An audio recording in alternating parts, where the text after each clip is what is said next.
WHO가 현지 시간 11일 신종 코로나 바이러스 감염증 코로나19에 대해 세계적인 대유행 팬데믹을 선언했습니다. 뒤늦은 팬데믹 선언의 의미 그리고 우리 방역 방향까지 짚어보도록 하겠습니다. 은병욱 노원을지대병원 소아청소년과 교수 모셨습니다. 안녕하십니까? 네. 저희가 이 시간에 왜 WHO는 팬데믹을 아직 선언하지 않을까? 이 정도까지 확산세가 전 세계적으로 가파른데?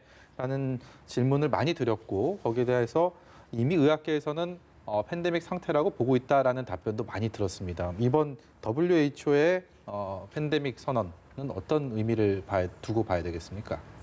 예, 이제 팬데믹이라고 하면 최소 2개 대륙 이상에서 사람 대 사람의 전파가 일어나는 그런 이제 국제적인 대유행을 의미하는 것인데 네. 그동안에 이제 전문가들은 이미 팬데믹의 조건을 충분히 만족한다라고 보고 있었고 네. 하지만 이제 WHO에서 이렇게 다소 늦게 팬데믹 선언을 한 것은 팬데믹 선언이 가지고 올 수 있는 어떤 공포심 그런 점들을 우려해서 좀 늦게 선언한 것이 아닌가 이런 분석이 지배적으로 것으로 보입니다. 예. 네, 이번이 홍콩 독감 그리고 신종플루에 이어서 세 번째 선언인데 이게 선언을 하더라도 뭔가 법적 의미가 있거나 추가적인 조치가 취해지는 건 아닌 거죠? 예, 그렇습니다. 그러니까 실제 우리나라 정부가 이제 지난달 24일에 네. 코로나19의 급격한 확산을 막기 위해서 위기 경보를 최고 단계인 심각으로 네. 올렸습니다. 그리고 이미 우리나라에서는 이제 팬데믹에 준하는 방역 대책을 실시하고 있고 네.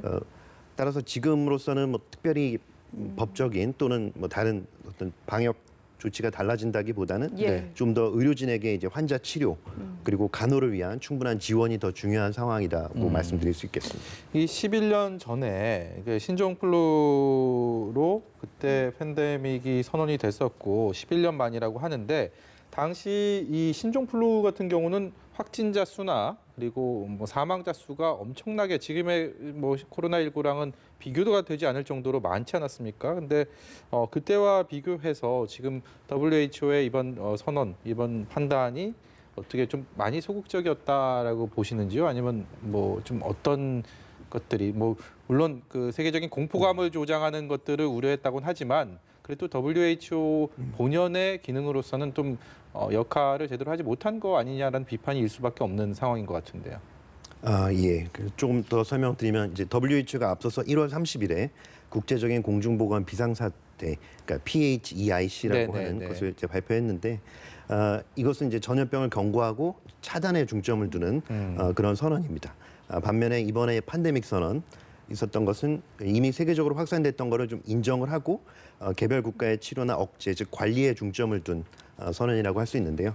그러니까 세계적으로 확산됐다는 거를 좀 인정하는 것이 조금 늦었다고 볼 수가 있고 이전에 이제 팬데믹 선언을 했던 신종플루와 비교해 보면 그 당시에는 이제 아시아보다 유럽이나 미국 대륙 중심으로 이제 확산 중이었었거든요. 네. 예. 이번에도 좀 더 유럽이나 미국 대륙 중심의 확산이 되니까 좀 더 그런 영향으로 이제 팬데믹 선언을 좀 늦게나마 할 수밖에 없었던 게 아닌가 그런 해석이 가능합니다. WHO가 할 수 있는 조치 중에는 이게 가장 최고의 수준인가요? 더 뭐 조치나 카드를 내밀 때 꺼낼 게 있을까요? 일단 앞서 얘기드린 대로 이제 치료와 억제, 즉 관리에 중점을 두라는 내용이기 때문에 좀 더 이제 다른 나라들한테 적극적인 어떤 경고를 하는 것이라고 생각합니다. 어쨌든 늦게나마 팬데믹을 선언하면서 WHO가 계속 설명을 붙인 게 통제가 가능하다 이 부분인 것 같습니다. 이건 앞서 교수님께서 말씀하신 대로 뭔가 지나친 공포감 같은 걸 좀 잦아들게 하기 위한 조치 설명이라고 봐야 됩니까? 예, 그런 측면이 강하다고 보고요. 나라마다 사실 통제할 수 있는 능력의 차이가 크기 때문에 예.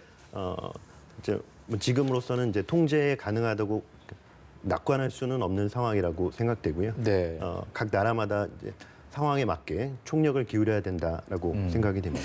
WHO의 이번 선언에 우리 뭐 국내 전문가들이나 방역 당국에서는 뭐 예상했던 바다, 예상이 현실화된 것이다라는 평가가 지배적입니다. 예. 우리 정부에서도 뭐 크게 달라질 건 없다. 우리는 해왔던 대로 방역을 할 것이다라는 게 현재까지 기본적인 공식적인 입장입니다. 우리 입장에서는 WHO가 또 한국이나 중국을 모범 사례로 꼽았기 때문에 지금의 방역 상황, 방역 조치가 크게 달라질 건 앞으로도 없을 것 같다라는 평가가 있는데 어떻게 보십니까? 예, 큰 흐름에서 달라질 것은 없고 다만 지금 이제 정부에서 최선을 다하고 있긴 하지만 예. 실제 현장에서는 여러 가지 어려움을 겪고 있습니다. 특히 이제 마스크 수급이 심지어 대학병원에도 원활하게 안 되고 있는 예. 상황이거든요. 네. 지금 같은 상황이라면 좀 더 일반인들께서는 이제 마스크 사용을 조금 의료진을 위해서 양보해 주실 필요가 있는 상황이라고 생각되고요. 예. 물론 이제 정부에서는 마스크 공급을 좀 더 원활하게 하기 위해서 노력을 해야 된다라고 생각이 됩니다. 예. 네, 역시나 마스크 문제가 가장 큰 관심사라는 생각이 들고요. 저희가 뒤에 좀 더 자세히 이야기를 해보도록 하겠고요. 국내 상황도 살펴보겠습니다. 이 분당 재생병원에서 확진 판정을 받고 치료를 받던 환자가 사망을 했는데 이게 수도권 그리고 우리나라 사람 중에는 처음이라 또 이야기가 되는 것 같습니다. 어떻게 보고 계셨습니까? 예, 이전에는 이제 주로 대구, 경북 네. 쪽에서 고령 또 이제 기저질환을 갖고 계신 분들이 사망하시는 사례가 많았었고 이제 이번에 수도권에서는 이제 처음 네. 예. 사망 사례가 나온 건데 역시 이제 잘 알려진 대로 고령층 기저질환이 있으신 경우에는 아무래도 그 사망률이 올라갈 수밖에 없습니다. 그러니까 예. 이번에 사망하신 그 분당재생병원 환자분께서도 마찬가지로 고령이시고 80대 또 폐암 말기라고 그러시기 예, 때문에 들었습니다. 아무래도 예. 그런 높은 이제 위험 인자를 갖고 계셨던 것으로 보입니다. 콜센터 쪽이 지금 수도권, 서울 중심으로 한 이쪽 수도권의 집단 감염 추세를 보이고 있고 매일매일 이제 확진자가 늘고 있어서 굉장히 심각하게 좀 바라봐야 될 것 같은데요. 지금 100명을 넘어섰습니다. 역학조사가 현실적으로 좀 어렵지 않나라는 게 일반적인 평가 같은데요. 예, 아무래도 이제 기간이 길고 또 접촉한 사람 수, 그 안에 근무하신 네. 사람 수가 많을수록 역학조사에는 이제 현실적으로 좀 더 이렇게 복잡 다단해지기 네. 때문에 어려움이 있을 것이라고 예상이 됩니다. 그렇다면 어떻게 대응을 해야 됩니까? 지금 뭐 그래도 손을 놓고 있을 수가 없을 것이고 방역 당국에서 가장 지금 관심 있게 보는 곳이 콜센터 쪽 아니겠습니까? 예, 그러니까 뭐 전반적으로도 이제 그 처음에 그 유행이 아주 국소적일 때는 그 봉쇄 전략을 했었는데 지금은 이제 봉쇄 전략을 뭐 전혀 안 한다는 건 아니지만 예.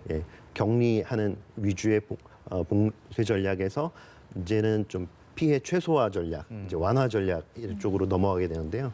예, 지금 상황에서는 역학조사와 격리도 물론 하지만 예. 그것뿐만 아니라 기본적인 어떤 위생, 생활 습관 네. 그런 것들에 신경을 씀으로써 그 이제 감염될 확률을 줄이기 위한 노력을 네. 이제 각 개인들이 좀 적극적으로 해야 될 시기라고 생각이 됩니다.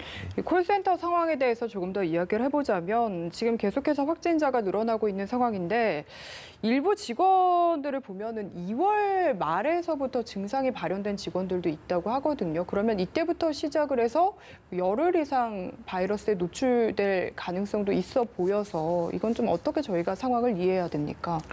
그 아무래도 이제 증상이 매우 심했다면 예. 그 출근을 못 하고 뭐 입원하시거나 이제 병원을 찾으실 수밖에 없었을 거라고 생각이 되는데요. 네. 아마도 증상이 상대적으로 이제 가벼우셨기 때문에 이제 출근이 무려 10일이나 가능하셨던 걸로 보입니다. 그러니까 지금 환자들의 약 80%는 증상이 가벼운 것으로 되어 네. 있거든요. 예.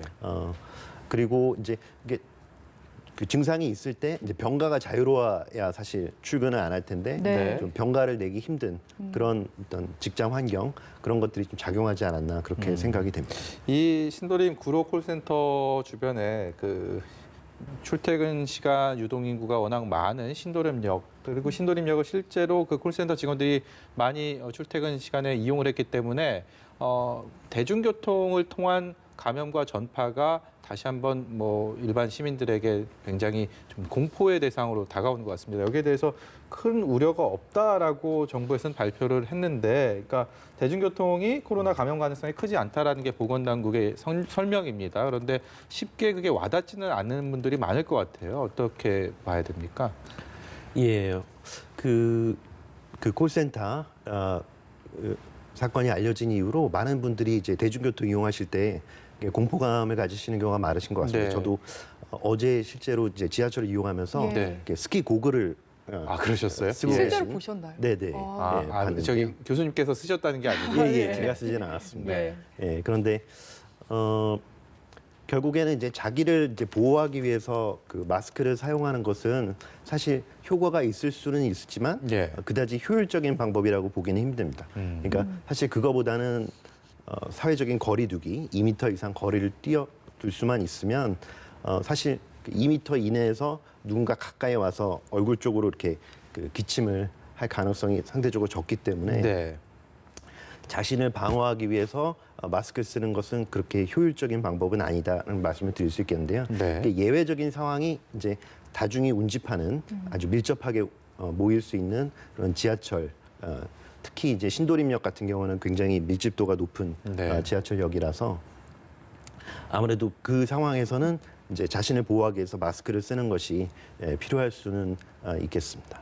지금 이야기를 들어보면 2m 이상 거리를 두는 게 가장 좋은 방법인데 그럼 사실 지하철에서는 불가능한 이야기잖아요. 그럼 예, 그럴 최선은 수 있습니다. 타지 않는 거 가능하면은 뭔가 개인적인 이동 수단을 이용하는 게 좋다라고 봐도 됩니까? 예, 그렇지만 이제 현실적으로 예. 뭐 지하철을 이용하실 수밖에 없는 상황도 많이 있으실 수 있기 때문에 네. 마스크 착용이라든가 아니면 이제 딱딱한 물건을 만지지 손잡이 같은 것을 이제 가능한 만지지 않고 예. 뭔가 손잡이를 만졌을 때 어떤 분비물이 묻어 있었다고 하면 이제 바로 손을 씻으시는 것이 바람직하겠습니다. 네. 그리고 지금 어쨌든 콜센터에서 소규모 집단 감염이 발생하면서 그런 일이 물론 일어나면 안 되지만 이제 수도권으로 확진자가 늘어나지 않을까 하는 부분을 걱정을 하고 있습니다. 지금 정부에서도 대응을 하고 있고 이제 혹시 모를 상황에 대비해서 수도권 지역을 좀 추가로 병상을 확보하는 부분에 대해서 이야기를 하고 있는데 교수님께서도 지금 수도권 서울 지역 병원에 계시잖아요. 혹시 관련돼서 뭔가 정보를 듣거나 이야기를 들은 게 있으신지도 궁금한데요. 네. 아무래도 이제 수도권에서 대구만큼은 아니겠지만 대구와 비슷한 그런 급진적인 네. 유행이 발생할 거에 대한 우려가 있는 것이 사실이고 또 그에 대한 대비를 지금 정부도 그 의료계도 이제 하고 있는 상황입니다. 그래서 네.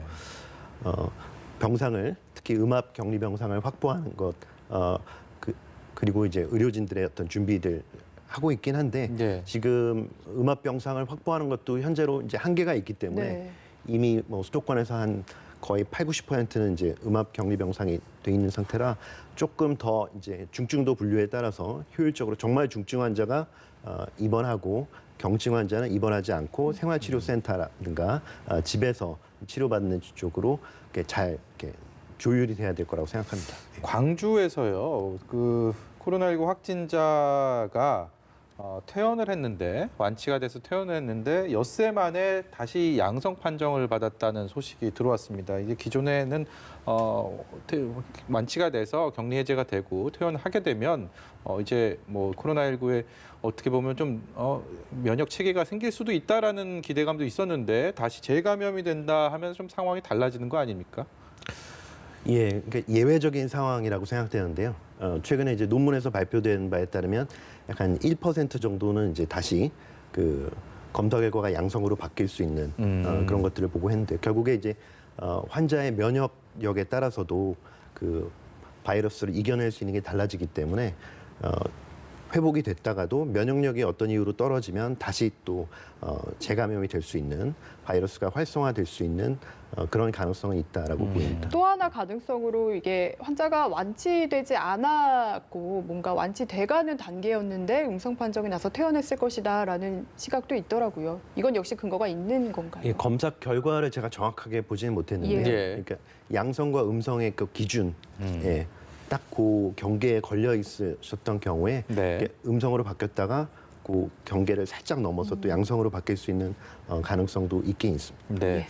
교수님께서 전공이 소아청소년과 교수님이시니까 저희가 어린이들, 어린아이 얘기 좀 해보겠습니다. 이게 이 코로나19 상황이 확산이 되면서 어린이들한테는 비교적 이 전파가 잘 안 된다, 감염이 잘 안 된다라는 게 초기의 인식이었어요. 근데 이제 뭐 생후 45일 된 아이 영아도 감염이 되고 이런 상황이 되면서 이거 좀 부모님들은 어린아이 키우시는 부모님들은 더 걱정 많이 하실 텐데요. 뭐 전문의로서 여기에 대해서 좀 한 말씀 부탁드리겠습니다. 네, 맞습니다. 그러니까 초기에 이제 소아청소년의 감염 비율이 상대적으로 이제 낮았던 것이 사실이고요. 우리나라 같은 경우에도 처음에는 한 1% 내외였다가 네. 지금은 한 5 내지 6%로 좀 더 이제 전 연령군에서 이제 소아청소년이 차지하는 비율이 좀 더 올라간 것이 네. 사실입니다. 그러니까 소아들이 처음에 이제 잘 걸리지 않는 것은 분명히 맞는 사실이었는데요. 그 이유가 이제 사회적인 요인인지 또는 이제 생물학적인 요인인지 이렇게 의견이 이제 분분했습니다. 네. 일단 사회적인 요인으로는 이제 부모님들이 이런 유행 양상에 대해서 미리 대비하시고 아이들을 이제 밖으로 나가지 못하게 집에 두셨기 때문에 그러니까 사람을 접촉할 기회가 상대적으로 줄어들 수밖에 없어서 그것 때문에 잘 걸리지 않았던 부분은 분명히 있었던 것으로 보이고요. 하지만 이제 과연 생물학적으로 어른에 비해서 소아들이 잘 걸리지 않는지에 대해서는 그동안 이제 밝혀지지 않았다가 최근에 이제 외국에서 발표된 것들을 보면 아이들도 그 어른들만큼 걸릴 수 있는 가능성에는 생물학적인 차이는 없다 이런 내용들이 나오고 있기 때문에 예. 뭐 아이들이라고 해서 무조건 방심할 수는 없겠다라고 말씀드릴 수 있겠습니다. 그러면은 걸려도 아이들은 뭔가 중증으로 거의 가지 않고 경증에서 끝나거나 무증상일 가능성이 높다. 이것도 역시 앞으로 좀 더 밝혀져야 되는 부분인가요? 그 부분은 이미 아이들은 상대적으로 이제 경증이 대부분이라는 것이 이미 상당히 잘 정립돼 있는 상황입니다. 그러니까 예. 우리나라에서도 지금 20세 미만이 거의 한 480여 명이고 한 10세 미만이 약 70명 가까이 이제 진단을 받은 상황인데요. 네. 지금 소아청소년에서는 중증 심각한 환자는 한 명도 없는 것으로 100% 이제 경증으로 현재까지는 알려져 있습니다. 물론 이제 소아 청소년 중에서도 이제 기저질환이 있는 항암 치료를 받은 소아 같은 경우에는 감염됐을 때 중증으로 발전할 수 있기 때문에 특히 더 주의를 요하지만 하여튼 지금까지 볼 때는 소아 청소년이 거의 대부분 이제 경증이라는 것은 뭐 명백한 것으로 보입니다. 이 지금 어린아이들 특히 뭐 어린이들뿐만 아니라 청소년들까지도요. 지금 개학이 다 연기된 상황이에요. 어린이집도 지금 문을 닫은 상황이고 네. 일단은 한 주를 연기했다가 2주를 추가로 연기하면서 상황을 좀 보겠다라는 게 정부 입장인데 윤회 장관 같은 경우 이제 좀 아직 더 연기를 할지 안 할지를 지금 결정할 상황은 아니고 좀 상황을 보겠다라는 입장을 오늘 밝혔습니다. 일단 이거는 정부에서 얼마나 확산세가 더 주춤할 것이냐 아니면 가파르게 다시 올라갈 것이냐라는 부분을 추이를 보겠지만 이제 뭐 초중고 개학을 대비해서 또 방역 대책 별도로 또 필요하지 않겠습니까? 언젠가는 뭐 23일 날 개학을 하든 아니면 더 밀리든 간에 어떤 것들을 좀 더 주의 깊게 방역에 신경을 써야 될까요? 예, 그 학교에서의 어떤 생활 수칙 같은 것들은 이제 기본적인 원칙과 다르지 않은데요. 사회적인 거리두기, 가능한 너무 이제 교실 내에서 밀접하게 있는 것보다는 충분한 간격을 띄워서 학생들이 앉는 것이 좋고요. 그 다음에 또 가장 중요한 것이 이제 손 씻기를 자주 할 수 있는 그런 환경을 만들어 주신 것이 필요하고, 그 다음에 또 이제 환기도 자주 하는 것이 당연히 좋겠습니다. 아이들끼리 뭐 이렇게 음식을 나눠 먹거나 이제 그런 것도 가능한 피하는 게 좋겠고요. 아무튼 모일 수 있는 상황을 최소로 하는 것이, 그리고 이제 가능하면 이제 비대면 만나지 않고 온라인 수업 같은 것들을 최대한 활용하는 것이 바람직하다고 생각됩니다. 그리고 코로나 사태가 길어지면서 코로나 블루, 그러니까 심리적인 불안에 대한 이야기들도 많이 나오는 것 같은데 주변에 보면은 어린아이들이 워낙 밖에 못 나가고 집에만 오랜 시간 있다 보니까 참 답답해하고 힘들어한다는 말씀들을 많이 하시더라고요. 이런 아이들의 심리도 좀 저희가 신경을 많이 써야 되겠죠. 저도 아이를 맞습니다. 둘을 키우고 있는데 계속 집에 예. 있으니까 못 나가게 하니까 싸웁니다. 네. 아이들이 심리적으로도 굉장히 불안한가 봐요. 예. 이게 아무래도 이제 아이들은 부모님들의 영향을 많이 받기 때문에 부모님께서 불안해하면 또 아이들도 불안해하니까 아무래도 이제 부모님께서 차분하게 침착하게 그 정확한 사실을 아이들한테 알려주시는 게 물론 좋고요. 방금 얘기하신 것처럼 이제 아이들이 실내에 있는 시간이 많아지다 보니까 뭐 부모님과의 사이가 네. 사춘기 아이들은 또 나빠질 수도 있고 형제들끼리 네. 또 사이가 나빠질 수도 있거든요.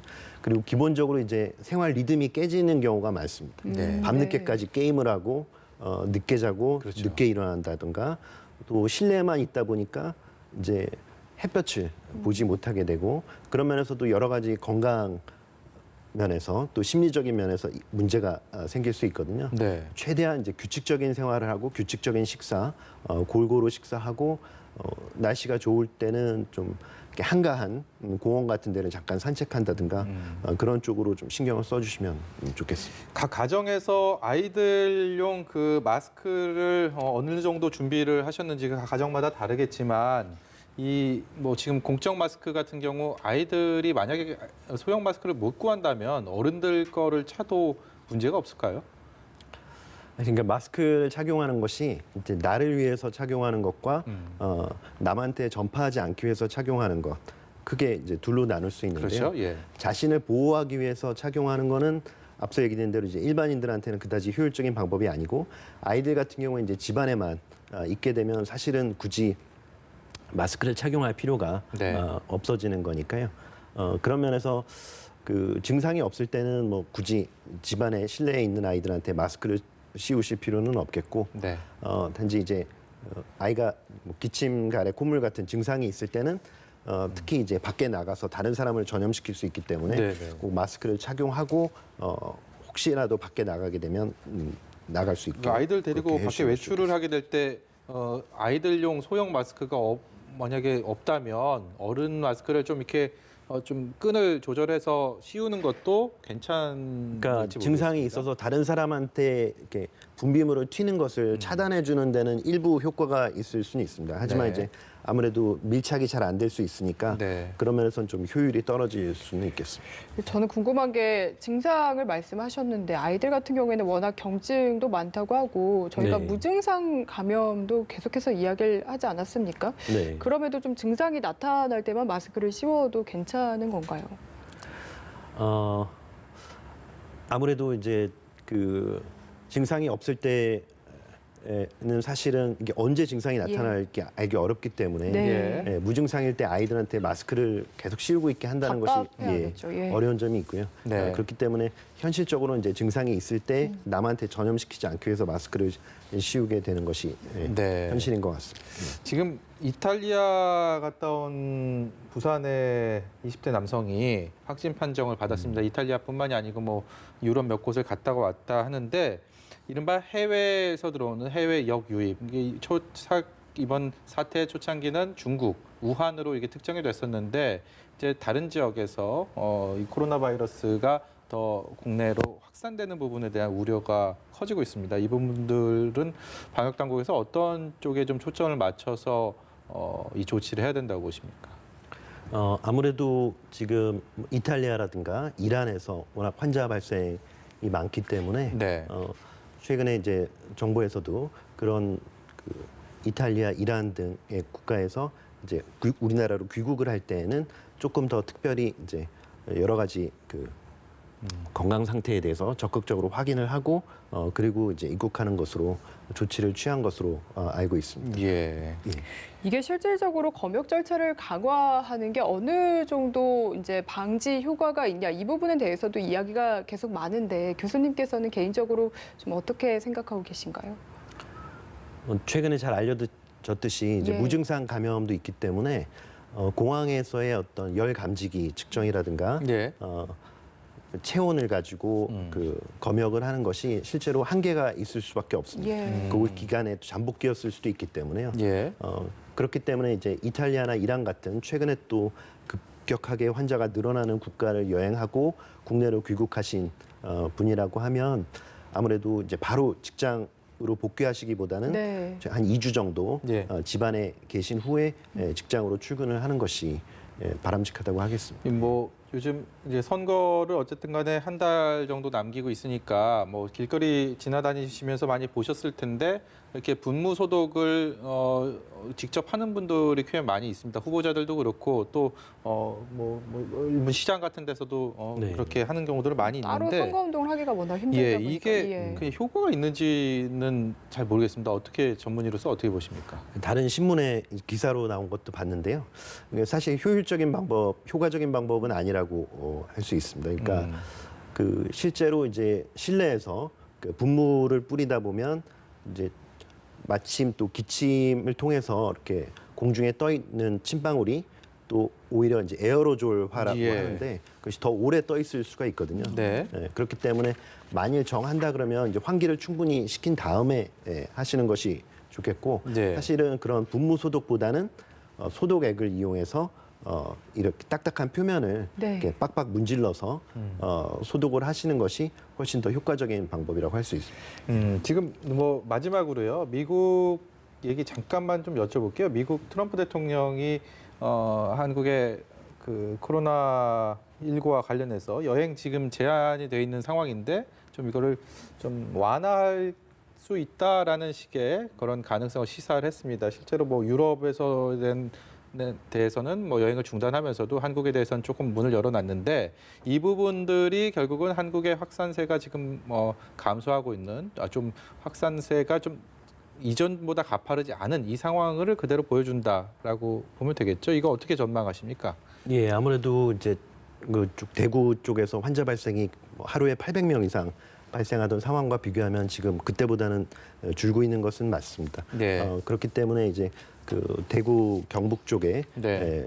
그 한해서 이제 미국에서는 그동안 이제 입국할 때 절차를 이제 강화했죠. 강화했던 것으로 알고 있는데요. 네. 이제 그런 부분이 완화될 수 있는 가능성이 있다고 생각되고 또 우리나라에서 상당히 어떤 정보를 투명하게 공개하면서 적극적으로 검사를 하고 있기 때문에 어떤 그런 부분에 대해서 이제 미국에서 좀 신뢰를 하는 것이 아닌가 이렇게 한 1, 2주 전쯤에 우리 정부에서 앞으로의 1, 2주가 골든타임이다라는 얘기를 했습니다. 우리는 그 지금 시간을 보내고 있는데 우리가 지금 보내고 있는 1, 2주 이 시간을 골든타임을 어떻게 보내고 있다고 진단하십니까?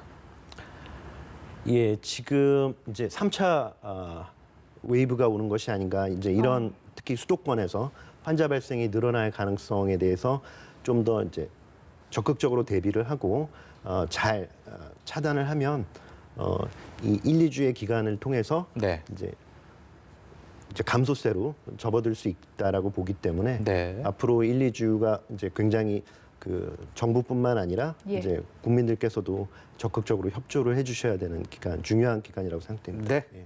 오늘 말씀 여기까지 듣도록 하겠습니다. 지금까지 은병욱 노원을지대병원 소아청소년과 교수였습니다. 고맙습니다. 감사합니다.